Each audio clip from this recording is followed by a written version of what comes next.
Hello again, wrestling fans, and welcome to another episode of This Week in History. It's Thursday afternoon, 12 noon, lunchtime, depending on where you are, or it's getting close to dinner time if you're over in the UK, because we are This Week in History brought to you by the Scumbags of Wrestling, and it is episode number 17. We're looking at the week of April 16th to the 22nd, and we want to thank you for joining us, whether it's on Stitcher, Spotify, iHeartRadio, or anywhere you get your podcasts from, or watching visually on YouTube or Facebook.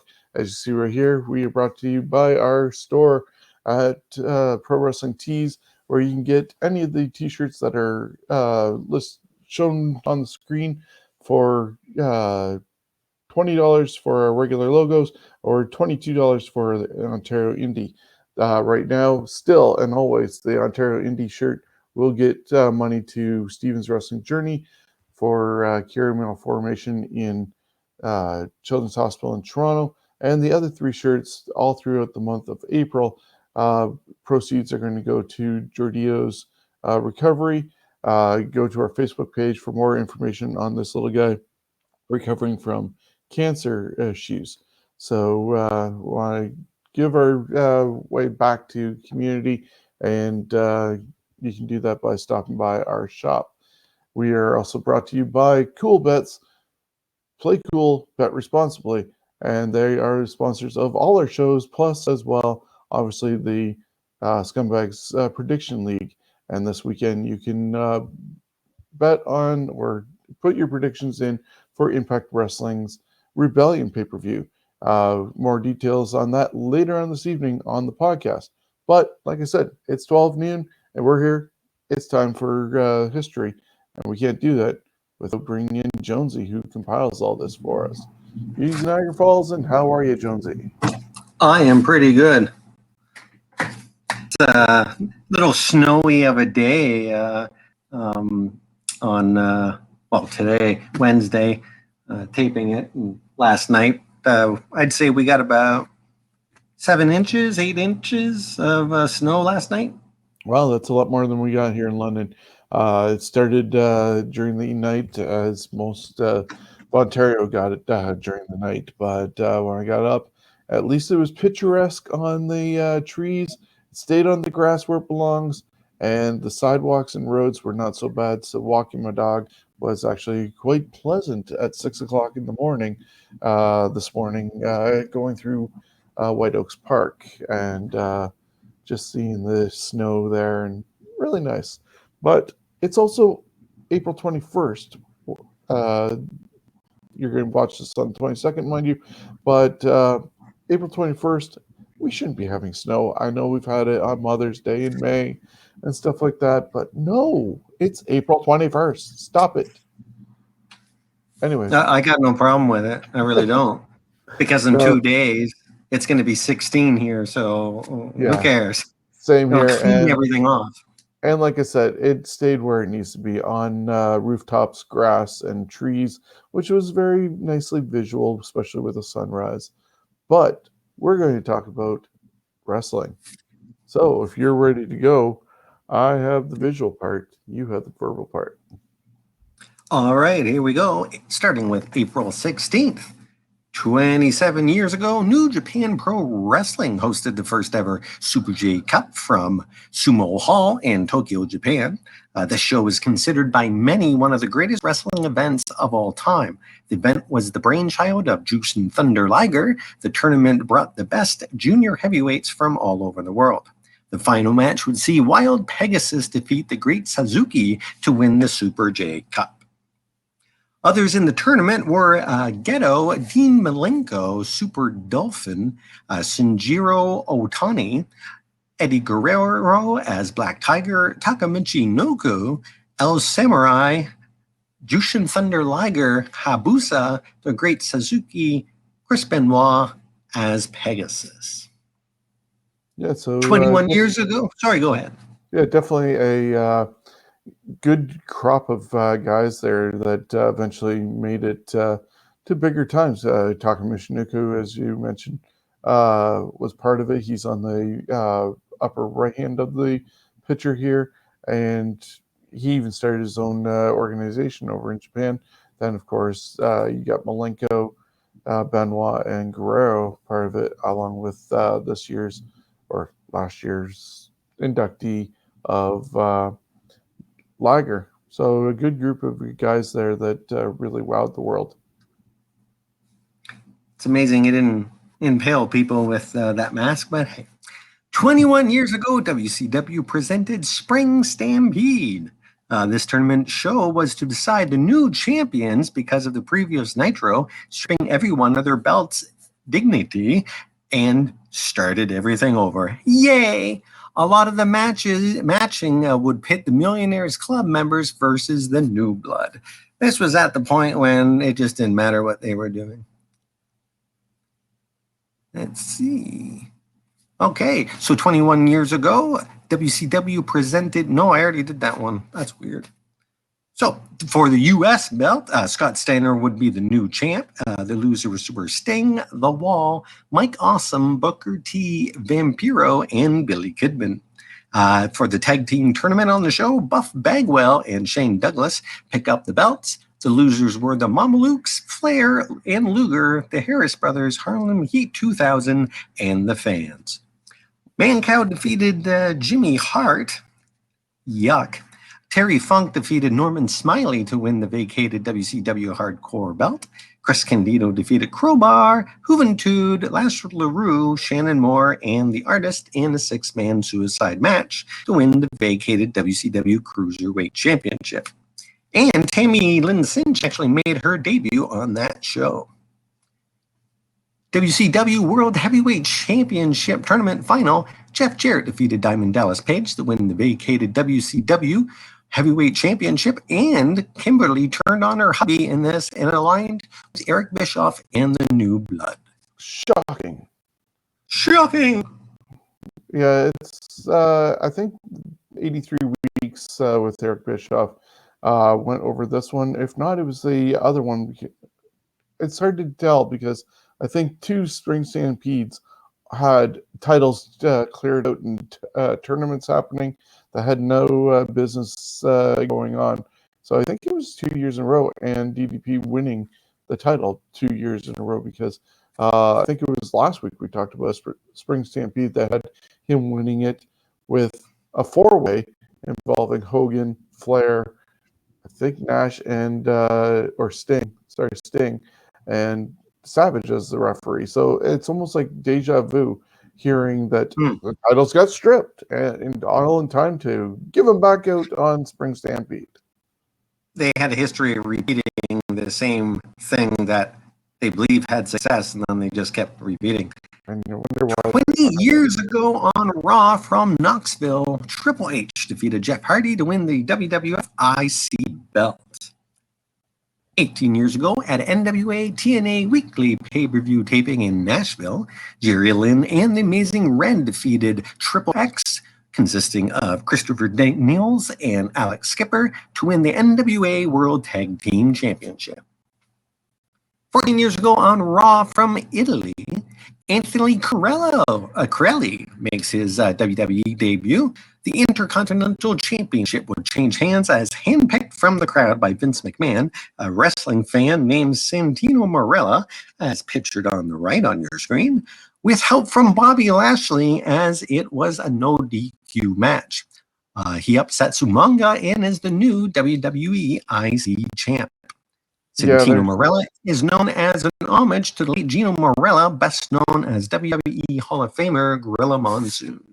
Yeah, sorry to interrupt on that one. It's okay. I ran right over you. I wasn't reading along. But yeah, he had quite the backstory to him as well, because I guess there was a time in OVW that he didn't, I think he smirked during a thing with the Boogeyman, and it was on TV, and instead of being afraid and everything, and I think maybe Bianca, his daughter, was there at the same time, who's now a wrestler as well, but she was just a child when the incident happened. But because Santino was smirking, real life, between those two for what went on. And Cornette really hates him for being a comedy gimmick and stuff like that. People in this area here in Ontario will know Anthony having Battle Arts Academy, having the relationship with Destiny Wrestling, and now after selling Battle Arts, he reinvested in Battle Arts and is paired up with the guys from Hamilton Wrestling Entertainment, and they're going to be running those shows along with Battle Arts together. And Anthony gave everything up basically and sold it off because he just recently moved his family from the GTA over to the Bruce Peninsula area to have a quieter life. But he's also part of the panel for Aftermath with Jimmy Corderas on Sportsnet. So even though he's not wrestling, and he still makes the occasional appearance with WWE, but he's still doing a lot of work. And for a comedy gimmick that he was with Santino, he's at least giving back and helping the new crop of wrestlers here in Ontario. One of the few wrestlers brave enough to don proudly the unibrow. 12 years ago, WWE reboots Superstars for WGN America. The show would feature a match from each brand. The first episode saw, for SmackDown, The Undertaker defeated Matt Hardy. From ECW was Christian defeating Finlay. And from Raw, Cody Rhodes defeats Shane McMahon by DQ. The show ended in November of 2016 after 398 episodes. It started on WGN TV, then went to Hulu, then to the WWE Network. And as you can see by the picture on the screen, that is our inspiration for our Scumbags logo. You can barely tell. Just a nice parody. Yes. 11 years ago, WWE has a hiccup as the Raw crew got stuck in the UK due to an active volcano, which forced the SmackDown crew to fill in for the Monday show in East Rutherford, New Jersey. I thought there was more to this story. I must have erased it because I know they pulled Jillian Hall. What was her name? Yeah, Jillian Hall. Yeah, Jillian Hall out of retirement that night just to fill in because, well, everyone was stuck over in the UK. Yeah, and it's not the first time because I think we're going to talk about another time that. Okay, maybe that's where that is. That SmackDown had to take over for Raw. It's happened a couple times, and even the one time SmackDown actually got held up, and NXT took over for it just last year or year and a half ago. Cool. So when you're able to do it, I guess why not? Absolutely. Whatever. You know you're big when you can have another crew just come in and fill it in. And April. Absolutely.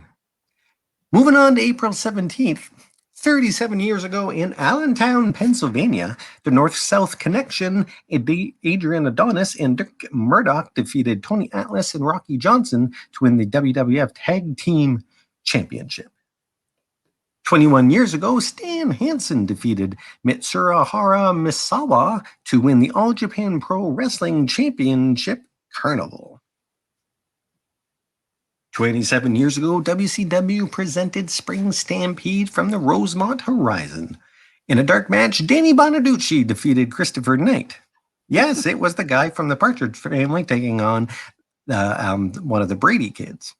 Steve Austin defeated the International World Heavyweight Championship, and Ric Flair and Ricky Steamboat fought to a double pin draw for the WCW World Heavyweight Championship.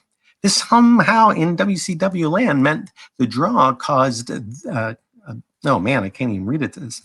This somehow in WCW land meant the draw caused there to be no champion, and it was vacated. Shouldn't have been a rematch, or hey, just continue the match. But that's WCW. 22 years in Buffalo, Devon Dudley defeated Rob Van Dam to win the ECW World Tag Team belts for his team, the Dudley Boys. And there's a lesson, kids, when you're reading something, typing something. If you don't spell it as the right there, it will trip you up. 21 years ago on Raw from Pennsylvania, Chris Jericho defeated Triple H to win the WWF Championship due to a fast count by the second referee, as the original ref was bumped during the match. The decision would be reversed along as Triple H promised not to beat up the refs anymore. So Triple H then files Earl and beats the tar out of him. Scotty 2 Hotty defeated Dean Malenko for the WWF Light Heavyweight Championship. Yeah, just going back just for a moment with the Jericho win. He was just recently on the Broken Skull Sessions and talks about this, how he ended up having the title and it getting taken away from him all in the same night. And he was kind of feeling down about that, but Vince assured him that, don't worry, you'll get it again. And I think they were talking about it being a test for him to see if he could handle that. Considering he came from WCW as a cruiserweight and got thrust into the main event scene, going against guys like Triple H and The Rock. And as you see, he also had the APA trying to protect him with that whole thing and got the victory. But yeah, obviously Earl got threatened and reversed the decision. It's available on WWE Network or on YouTube, because that's where I found the pictures. 21 years ago at a SmackDown taping in Nashville, Rhino defeated Kane to win the WWF Hardcore Championship. Then later in the show, Kane and The Undertaker defeated Edge and Christian in a no DQ match in the show's main event to win the WWF Tag Belts. 14 years ago at a SmackDown taping in Italy, Deuce and Domino defeated Paul London and Brian Kendrick to win the WWE Tag Team Championship. Today would have been the 67th birthday of Roderick George Toombs, a.k.a. the Hot Scot Rowdy Roddy Piper. Canadian by birth and Scottish by blood, he accumulated over 30 championships in his career, but never a world title. April 18th. 39 years ago in Minnesota, Hulk Hogan defeated Nick Bockwinkel to win the AWA World Heavyweight Championship. But wait, AWA President Stanley Blackburn overturns the decision 6 days later, citing both men used illegal objects in the match. 31 years ago, Salvador Guerrero Quesada, aka Lucha Libre star Gory Guerrero, died of cirrhosis of the liver due to hepatitis in El Paso, Texas. He was 69. Born January 11th, 1921 in Ray, Arizona, to a family of migrant workers, Salvador attended school in the United States until his mother's death at age 9. He first started wrestling as Joe Morgan, but due to his bloody matches, his name would change to Gory Guerrero. He would wrestle in EMLL and win his first championship in 1945. Later, he would team with El Santo as La Piraya Atomica, the Atomic Pair, and he would also be seen in a few of Santo's films. He would also book shows for World Class Championship Wrestling and NWA Hollywood Wrestling. He would retire in the 1980s, leaving behind a legacy and a lot of moves that he invented or helped along, including the Gory Special, a back-to-back stretch hold, and the Camel Clutch. Of course, he and his wife had 6 children, sons Chavo, Mando, Hector, and Eddie, all of whom wrestled, and daughters Maria and Linda. Once retired, Guerrero sold auto insurance and became a boarder for aspiring wrestlers, training them in his backyard. Bless his heart. 21 years ago, at a SmackDown taping in Philly, for the first time officially and sanctioned, a WWF champion would face the ECW champion. Triple H defeated Taz in a non-title match. 17 years ago, WWE presented Backlash, the final encounter. Shelton Benjamin defeated Ric Flair. Randy Orton defeated Cactus Jack in a hardcore match to retain the WWE IC belt. And Chris Benoit defeated Shawn Michaels and Triple H via submission in a triple threat match to retain the World Heavyweight belt. 16 years ago, at a Raw SmackDown Super Show taping in New York City, Eminem, Joey Mercury, and Johnny Nitro defeated Eddie Guerrero and Rey Mysterio to win the WWE Tag Team Championship. And Jim Ross defeated Triple H in a no DQ contest. Yeah, Jim Ross in any match. I felt Yeah, it was horrible. so bad for him. And he talks about that in his book, Slobberknocker and Under the Black Hat. And it's just like, oh, some things should never have been done. You know, one time I can understand, but don't do it again. 14 years ago, WWE ends its developmental relationship with Deep South Wrestling. The promotion out of Georgia helped produce some future stars like Mike the Miz Mizian, Roughhouse O'Reilly, Connor in WWE, and Austin Creed, aka Xavier Woods.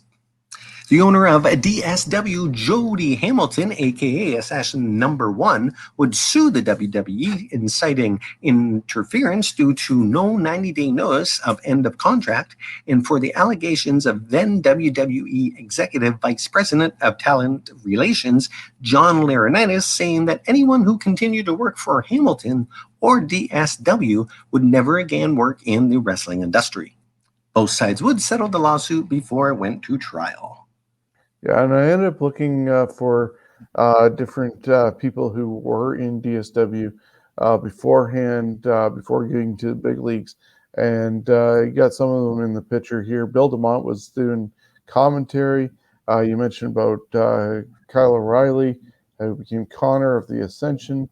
He's in the upper right-hand corner. Kofi Kingston had a little bit more weight to him, it looked like, in his face, doing Deep South Wrestling. The Miz in the middle. Yeah, Angelina Love there, Canada's own. Then, of course, another Canadian to the left of her. Kenny Omega was actually in DSW and WWE Developmental. Definitely not looking like the Kenny Omega of today. They look like little babies. Yeah. And then you see in the top row beside the logo, that's Michelle McCool, off of coming from the Divas Search. They had her as an interviewer and starting to wrestle a bit. And beside her, she's interviewing MVP without his cornrows in there. Oh, yeah. Wow. So, man. The people who were in DSW. The photographer. Yeah. All right, 11 years ago, TNA presented Lockdown 2010 from Missouri. Rob Van Dam defeated James Storm. With the win, Team Hogan would have the man advantage in the Lethal Lockdown match. Kevin Nash defeated Eric Young. The Beautiful People, Madison Rayne and Velvet Sky, defeated Angelina Love, and Tara Madison Rayne picks up the TNA Knockouts belt as she got the winning pin. AJ Styles retains the TNA World Belt, and the main event, Team Hogan, Abyss Jeff Jarrett, Jeff Hardy, and Rob Van Dam defeated Team Flair, Sting, Robert Roode, James Storm, and Desmond Wolfe in a Lethal Lockdown match. Had Flair's team won, Hogan would have been banished from TNA. No. I know. It was so stupid. I'm sorry. Team Hogan and Team Flair, and neither one of you is whatever. I'm sure they got involved or whatever. I've seen it, but I can't remember it because, well, it's not much to remember. Yeah. 8 years now, it's creating a performance.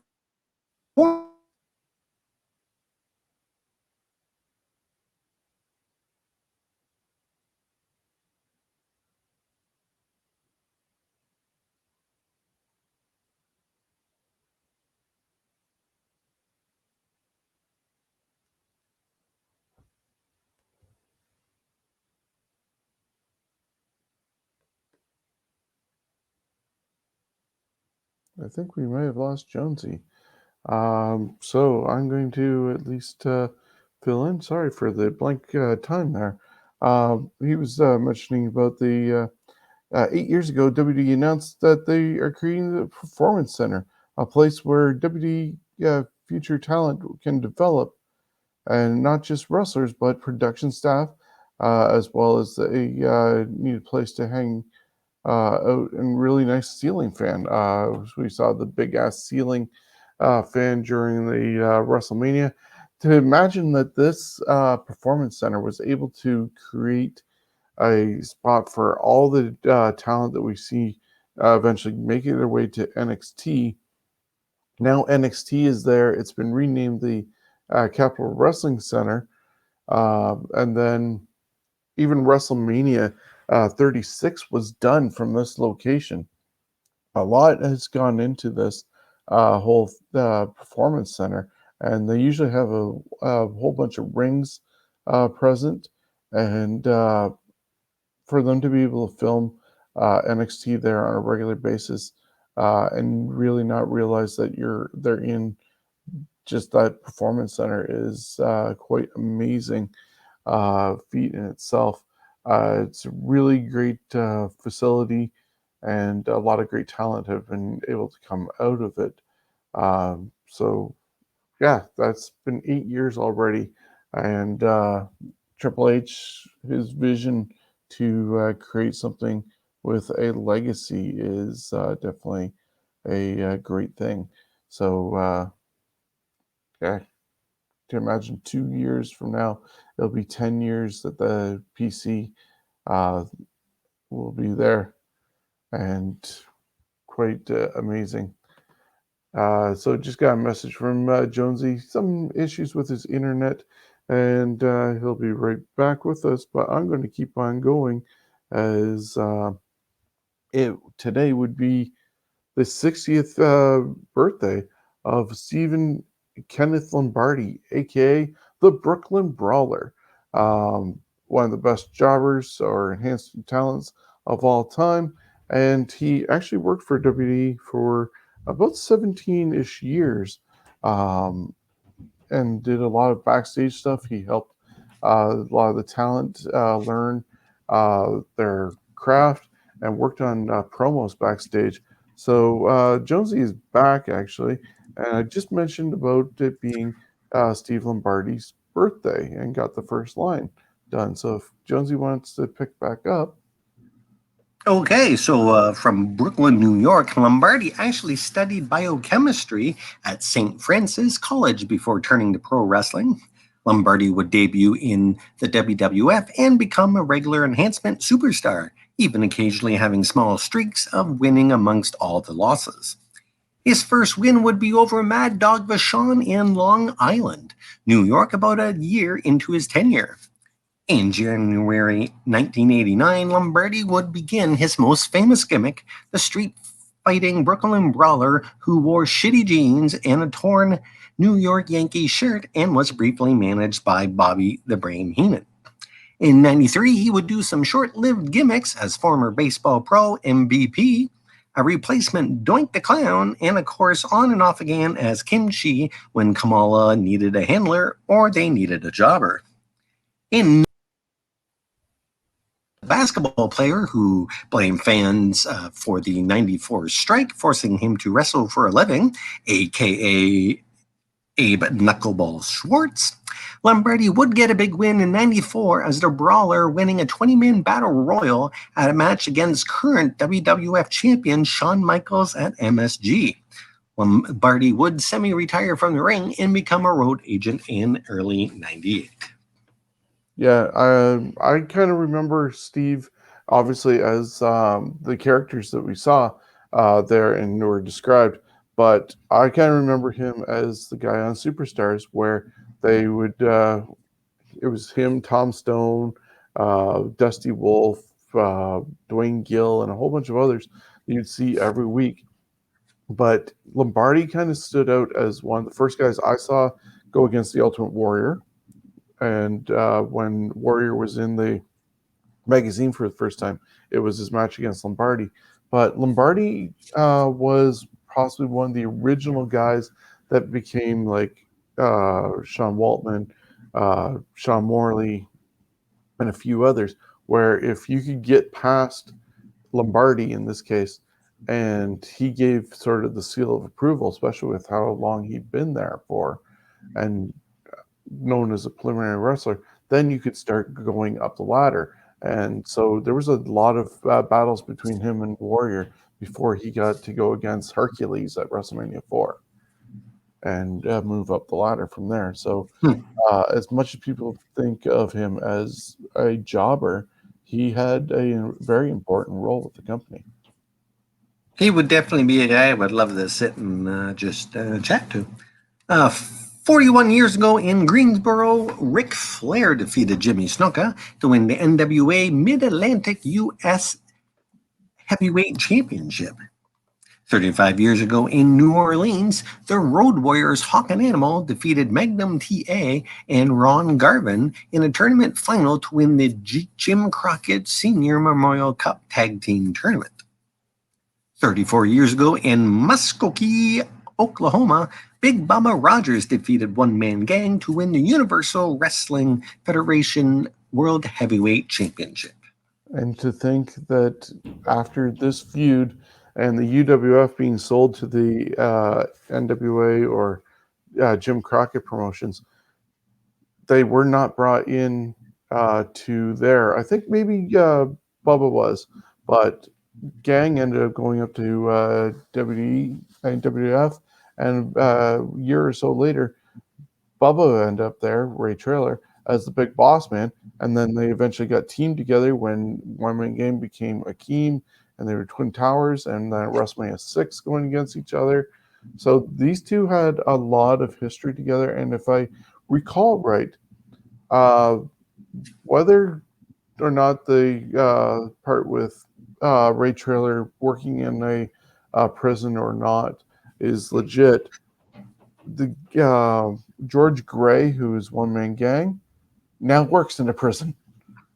So Nice. It's almost like flipping the script and between the two guys and difference. But yeah, it would have been a really great match to see them. It's probably a lot longer than the under 2 minutes that they had at WrestleMania 6. 23 years ago, WCW presented Spring Stampede 98. Goldberg defeated Saturn. Booker T defeated Chris Benoit to retain the WCW World TV belt. Chris Jericho defeated Prince Iaukea to retain the WCW Cruiserweight Championship. Hollywood Hogan and Kevin Nash defeated Rowdy Roddy Piper and the Giant in a good old baseball bat on a pole match. Who doesn't enjoy one of those? Raven defeated Diamond Dallas Page in a Ravens Rules match to win the WCW US belt. And Randy Savage defeated Sting in a no DQ match to win the WCW Heavyweight Championship. 22 years ago on Nitro from Gainesville, Florida, Psychosis defeated Rey Mysterio Jr., Juventud Guerrera, and Blitzkrieg in a four-way match to win the WCW Cruiserweight Championship. 19 years ago in Dayton, Ohio, Colt Cabana defeated CM Punk and Eddie Guerrero in a three-way match to win the IWA Mid-South Heavyweight Championship. 17 years ago on Raw from Calgary, a lot happened. In the opening match, we would see the debut of Travis Tomko, a.k.a. Tyson Tomko, assisted Christian defeating Chris Jericho in the show's opening match. Chris Benoit, the reigning world champ, and Edge defeated Ric Flair and Batista to win the World Tag Team Championship.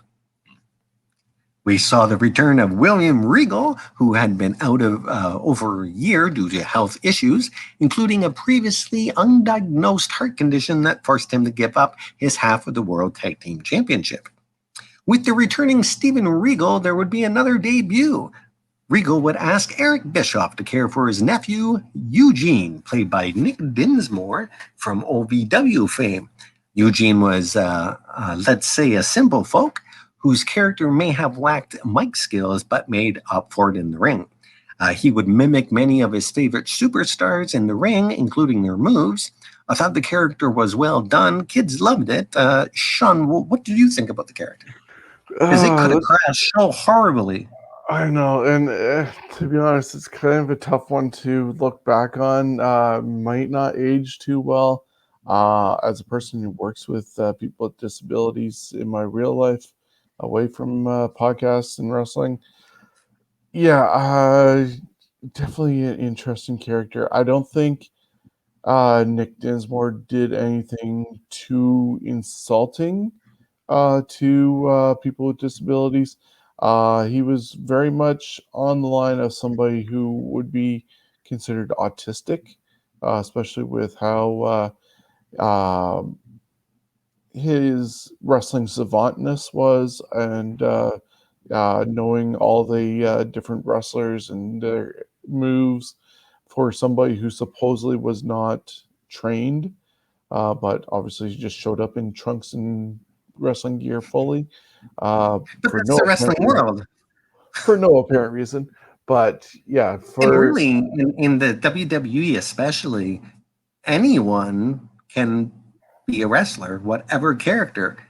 I mean, they've had a guy with one leg. yeah, So, I mean, I it's think they did. amazing. I think personally, I liked it. I thought it was well done most of the times. Um, and if you did like Eugene, check out an old movie called Bill. Kind of reminded me of the Eugene character. Well, there's the Peanut Butter Falcon movie that is almost same sort of deal where in this case, it's a gentleman with Down syndrome who wants to be a wrestler, and Hmm. Jake Roberts and a few others appear at the end. I think Foley's in it as well, and it's just this uh, guy with Down syndrome trying to become a wrestler. So definitely look for Peanut Butter Falcon. I recommend it highly. Yeah. It's a good movie.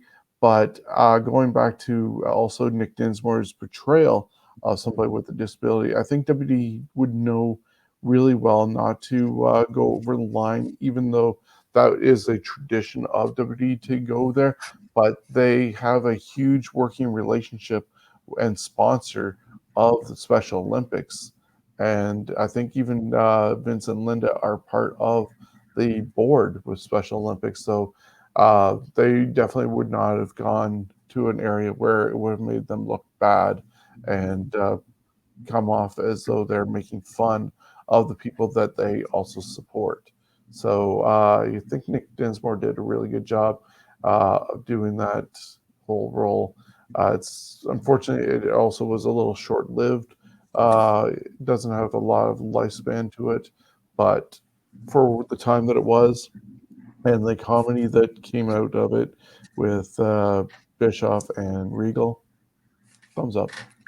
You know what I would have liked to have seen is for Nick Dinsmore to come back, but as the twin of Eugene, Yeah, where he's a mean, sick psycho who is so mad the way that his brother got treated. yeah, I've always saw something on that line as well. They could have done well because they could have maybe injured Eugene and got rid of him in some sort of way, and then introduce Nick They could have Dinsmore. had Kane set him on fire. You know? Yeah, but introduce Nick Dinsmore as his actual self and go from there. Nick is actually a really good trainer as well. I think he still now goes by U-Gene Mm. on the Indies and making guest appearances, stuff like that. But yeah, All right. 14 years ago, Austin Aries, at the time TNA's Austin Star, was sent home from an Impact taping and suspended for 90 days for conduct detrimental to the company. Basically, he had a bad attitude when asked to do some promo vignettes on his day off. Daniel Solward Jr., aka Austin Aries, would be released from the company shortly after.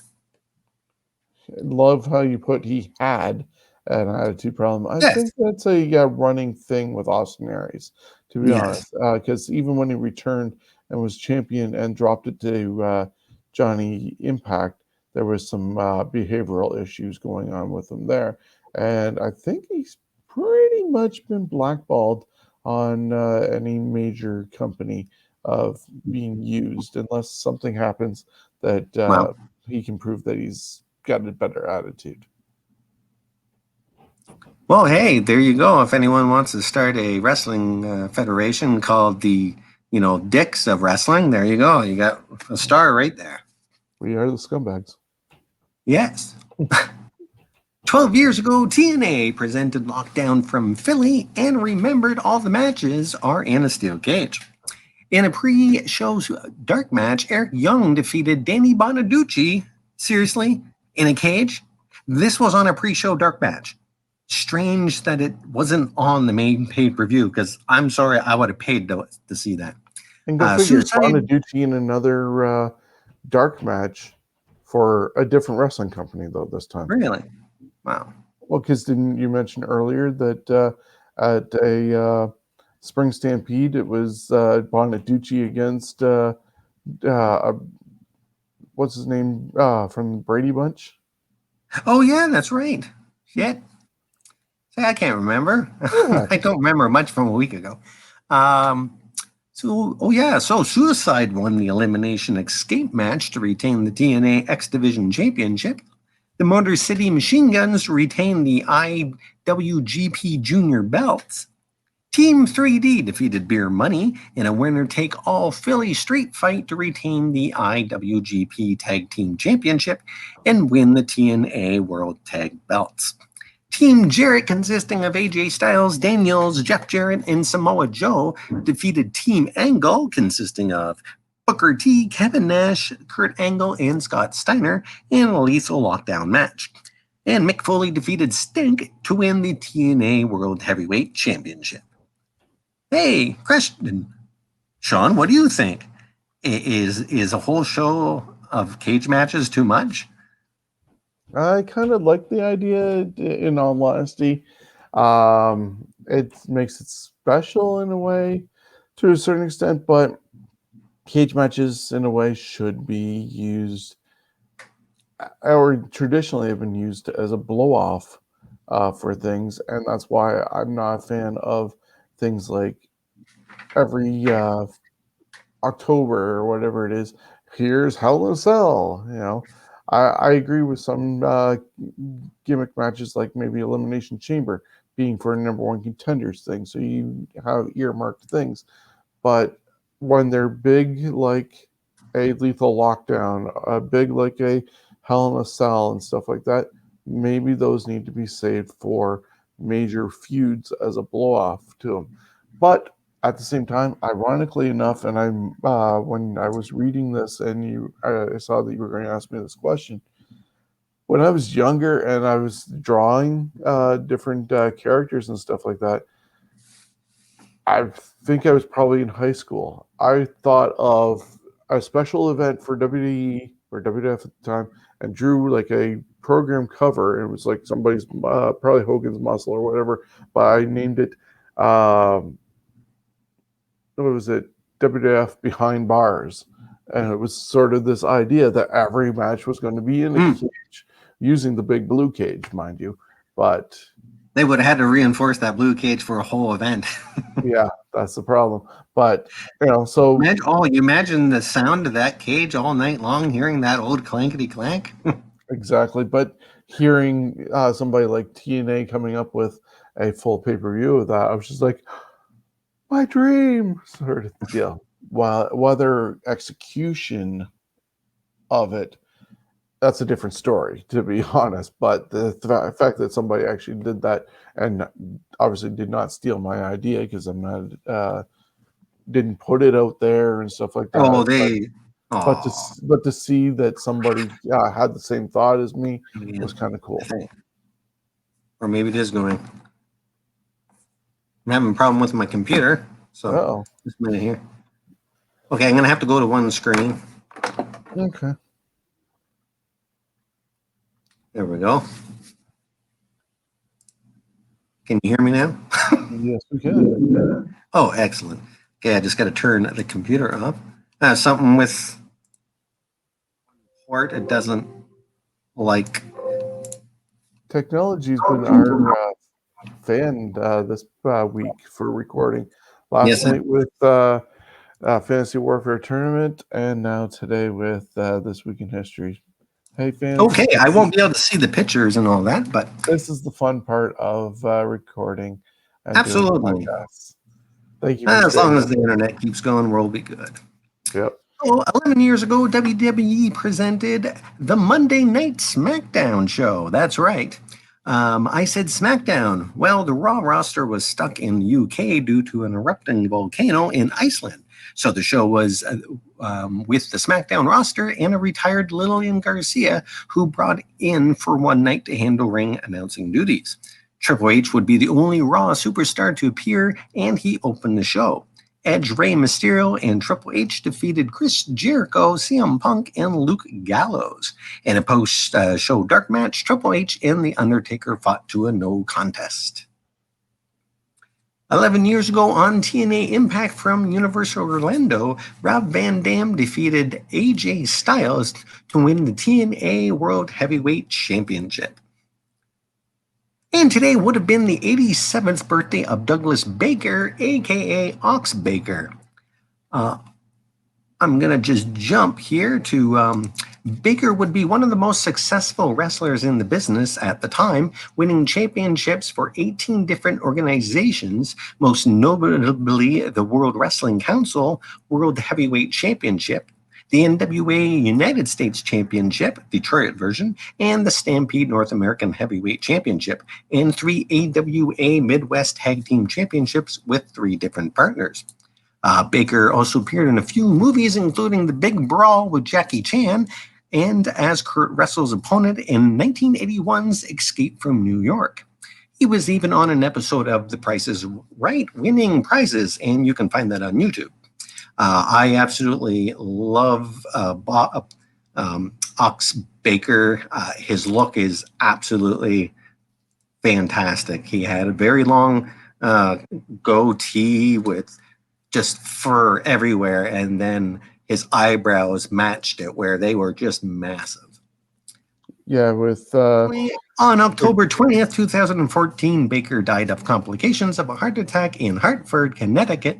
He was 80 years old. yeah, I saw that picture also of Ox from Price is Right, and so yeah, it's interesting to look that up and see him as himself, I guess, as much as possible. And also, if you go on, I think it's Prime, there is a documentary. I think it's 350 Days. It's road stories from different wrestlers, Oh, and okay. he's one of the guys that talk on this. And I remember actually watching it, my wife coming home, and all she saw was Ox Baker on the screen because I paused it as she came in so I could greet her. And she's like, "Who is that? And why is he on our TV screen?" And so I had to explain who Ox Baker was and why the facial hair and everything the way it was. But yeah, definitely a guy with a lot of history in the business. And I remember seeing him in the AWA, which we're about to talk to about next. Mm-hmm. And I'd actually really like that when I get much older and perhaps when I'm in a facility, I want to grow my eyebrows just like that. And one thing, a lot of things I skipped because we're crunching on time. Baker actually opened up a wrestling school, and his most famous student, hey, was the Undertaker. April 20th, 35 years ago, AWA presented what would be their final stadium show, Wrestle Rock 86. Some of the matches on that, Colonel De Beers defeated Wahoo McDaniel by DQ. Buddy Rose and Doug Summers defeated the Midnight Rockers, Shawn Michaels and Marty Jannetty. Greg Gagne and Superfly Snuka defeated Bruiser Brody and John Nord in a steel cage match. And Vern Gagne defeated Sheik Adnan El Casey in a steel cage match. A lot of these guys made their way to WWE. Yes. Gerald Adnan, the Berserker, which was John Nord, the Midnight Rockers, the Rockers. So many people who made it there. Sherry Martel was there at the time. People who are able to see the visuals can see the full card there. And I would also recommend going to YouTube and checking out the Wrestle Rock song that they did, and it's a gem, that's for sure. Excellent. I would play it here, but don't need any strikes against us again. No. 25 years ago, ECW presented Hostile City Showdown from Philly. This is a show where Kimona Wanalea is revealed to be the person Boolia McGillicuddy was having a sexual relationship behind the back of Tommy Dreamer and Raven. Dreamer's reaction was, "I'll take them both. I'm hardcore." The main event saw Raven defeat Shane Douglas to retain the ECW World Heavyweight Championship. 24 years ago, WWF presented In Your House 14, Revenge of the Taker. The Legion of Doom defeated Owen Hart and the Bulldogs to retain the belts. Savio Vega defeated Rocky Maivia by countout in a WWF IC Championship match. The Undertaker defeated Mankind to retain the WWF belt, and Steve Austin defeated Bret Hart by DQ. 23 years ago on WCW Monday Nitro, just one night after Savage won the WCW Gold from Stank at Spring Stampede, Hulk Hogan would win the title from Savage when Bret Hart takes out Nash and puts Hogan on top of Savage. And Goldberg defeated Raven to win the WCW US belt. April 21st. 48 years ago, Giant Baba defeated Mark Levin to win the first ever All Japan Pro Wrestling Champion Carnival. 41 years ago, Ken Patera defeated Pat Patterson to win the WWF IC belt. 37 years ago in Greensboro, Ricky Steamboat defeated Dick Slater to win the NWA United States Championship. 23 years ago, Scott Steiner was arrested for threatening and hitting an Atlanta Department of Transportation worker twice with his truck after not being allowed down a closed street. The following March, he would receive 10 days in jail, $25,000 in fines, and 200 hours of community service. This does not come as a surprise to me, but it's kind of odd that he supposedly hit a worker twice with a big pickup truck. So could be a little bit of extracurricular embellishing on the behalf of the victim, but not totally surprised. It could be. You could have been hit, bounced, and then you could have backed up, and then he could have hit you again. Anything's possible. These days, we'll get him an interview with him, and I'll ask him, what the hell. So 19 years ago, WWF presented Backlash. Tajiri defeated Billy Kidman to win the WWF Cruiserweight Championship. Eddie Guerrero defeated Rob Van Dam to win the WWF IC belt.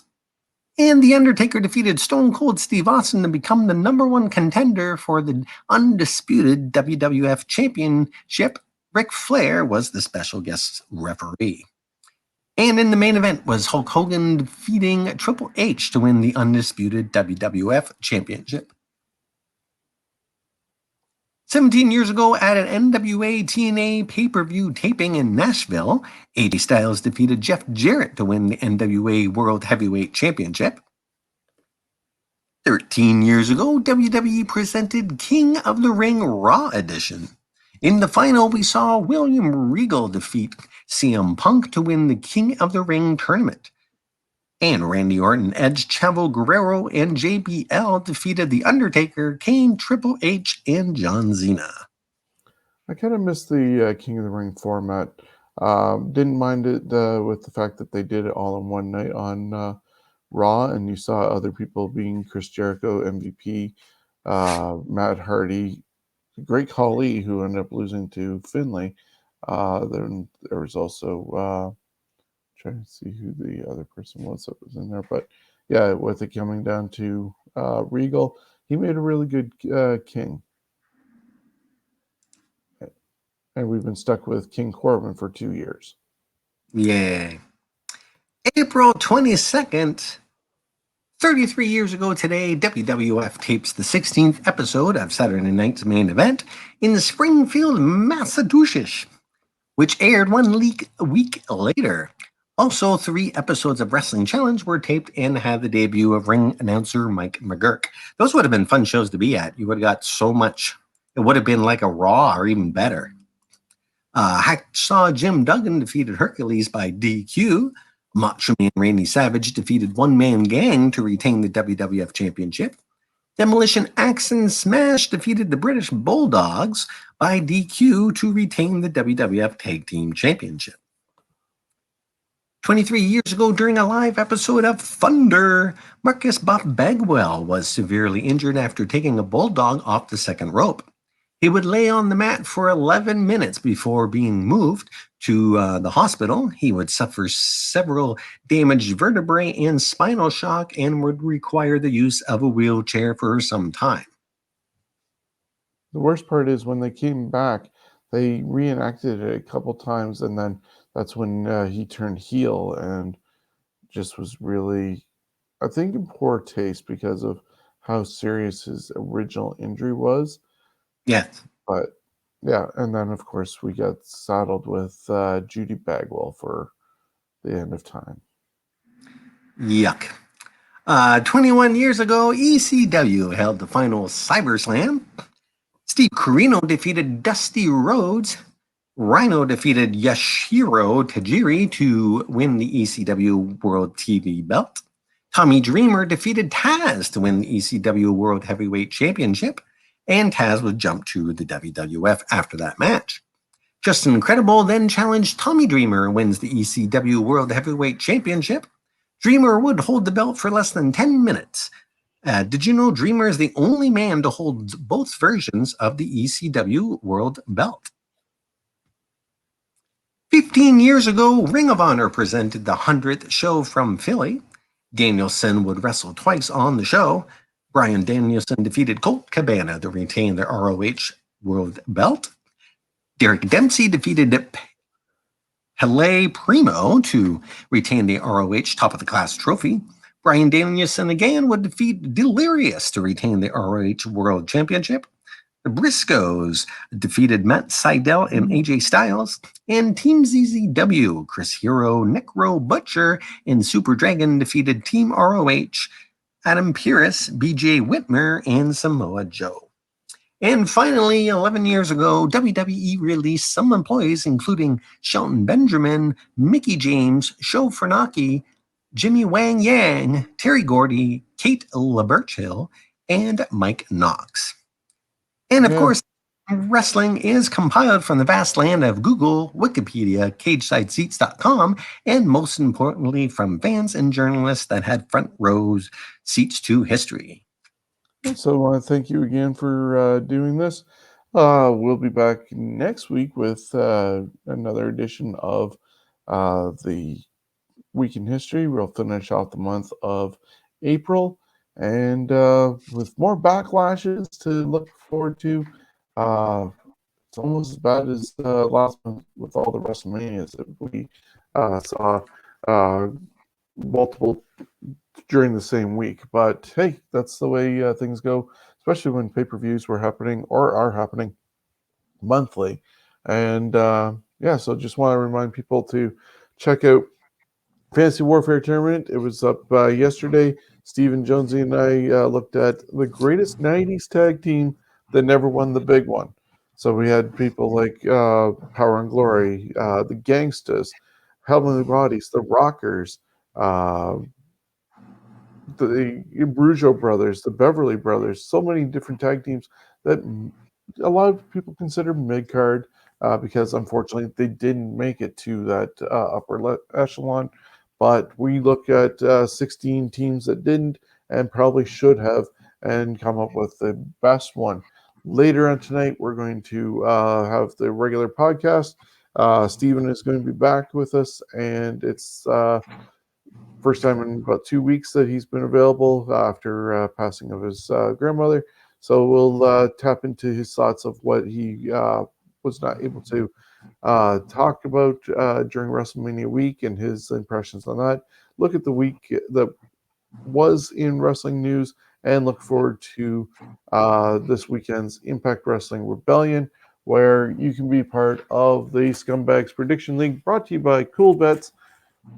Play cool, bet responsibly, and you can win this title at the end of the year if you have the most points.